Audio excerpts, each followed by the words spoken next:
पंजाब के मोगा के पास भारतीय वायुसेना का एक MiG-21 लड़ाकू विमान दुर्घटनाग्रस्त हो गया। जानकारी के मुताबिक इस हादसे में पायलट अभिनव चौधरी की मौत हो गई। हादसा मोगा से करीब 25 किलोमीटर बाघा पुराना के गांव लांगियाना खुर्द के पास हुआ। विमान के गिरते ही उसमें आग लग गई। भारतीय वायुसेना ने बताया कि दुर्घटना के समय विमान नियमित प्रशिक्षण उड़ान पर था। एसपी हेडक्वार्टर गुरदीप सिंह ने बताया कि राजस्थान के सूरतगढ़ एयरबेस से पायलट अभिनव चौधरी ने जगरांव के पास पड़ते इनायतपुरा के लिए उड़ान भरी थी। प्रैक्टिस के लिए गए पायलट अभिनव चौधरी ने जब इनायतपुरा से वापस सूरतगढ़ के लिए उड़ान भरी तो मोगा के गांव लांगियाना के पास आकर उन्हें लगा कि विमान गिर जाएगा। इस पर पायलट चौधरी ने विमान से छलांग लगा दी। जहां विमान गिरा उससे 8 एकड़ दूर पायलट का शव बरामद किया गया। गर्दन टूटने के कारण उनकी मौत हुई।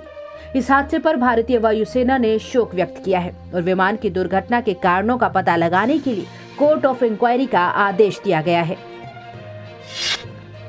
देश में कोरोना महामारी की दूसरी लहर से बढ़ती संक्रमितों की संख्या के बीच भारतीय चिकित्सा अनुसंधान परिषद ने प्रेस कॉन्फ्रेंस कर DRDO की दवा को लेकर खड़े हो रहे सवालों का जवाब दिया है। ICMR के DG डॉक्टर बलराम भार्गव ने कहा कि DRDO की दवा 2G कोई नई दवा नहीं है। हाँ, इसका इस्तेमाल बदल गया है। पहले इस दवा का प्रयोग कैंसर के इलाज में किया जा रहा था। इस दवा के ट्रायल का परिणाम DCGI को भेजा जा चुका है। ICMR के DG ने ये बात तब कही जब 2G दवा के प्रयोग पर सवाल उठाए जा रहे हैं और कहा जा रहा है कि इसके ट्रायल के क्या परिणाम रहे थे और इसकी सफलता के दावों पर भरोसा क्यों किया जाए।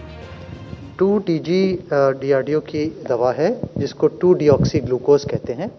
इसको सूडो ग्लूकोज कहते हैं, जिसमें वो सेल के अंदर चला जाता है और सेल समझती है कि ये ग्लूकोज है और उसको कंज्यूम करती है और सेल डेथ हो जाती है। तो ये इसका मैकेनिज्म है। इस पे कुछ एक स्टडी DRDO ने की है जो DCGI में प्रेजेंट हुई है और उसके बेसिस पे उसको अप्रूवल मिला है। और ये पहले ये नई दवा नहीं है, ये रीपर्पस दवा है। ये पहले कैंसर में भी यूज़ हुई है और इसका प्रयोग किया गया है कई चीज़ों में। तो इस स्टडी का जैसे ही जो अभी तो पब्लिश नहीं हुई है, मगर इस स्टडी का रिजल्ट्स को हम लोग एनालाइज करके फिर इसके बारे में बता सकते हैं।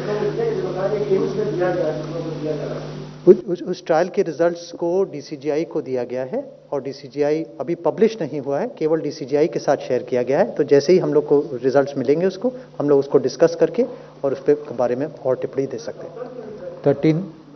नंबर 13 ये जैसे कोई भी दवा होती है, आप दवा लिख सकते हैं अगर अप्रूव्ड है, क्योंकि ये रीपर्पस दवा, it is not a new medicine. New medicine को लिखने में आपको permission, but since it is a repurpose medicine it can be written.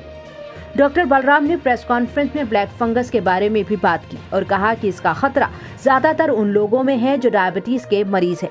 इसीलिए कोविड से स्वस्थ हुए लोगों को अपना शुगर लेवल कंट्रोल रखना चाहिए। कोरोना टेस्टिंग पर डॉक्टर बलराम ने कहा कि हमारा लक्ष्य इस महीने के अंत तक 25 लाख टेस्ट प्रतिदिन करने का है, जिसे जून तक 45 लाख प्रतिदिन करने का लक्ष्य निर्धारित किया गया है।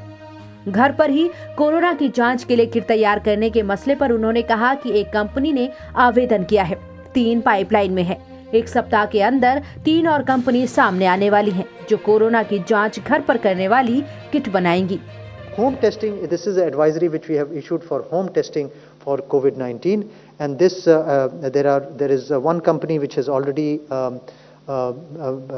made the application. 3 are in the pipeline. Hopefully within a week we should have another 3 companies which would. So home testing, I'll explain. Step 1 is you buy the test from a chemist shop. You buy the test kit.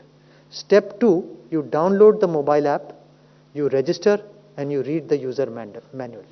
Step 3, you conduct the test yourself, and step 4, you click the mobile image and upload, and the mobile phone will give the test result. This ensures patient confidentiality. Data is stored in a secure server and it is linked with ICMR database. So this has been approved and the guidelines have been put yesterday, and hopefully within 3 or 4 days they should be available in the market so that home testing can be started rapidly by people.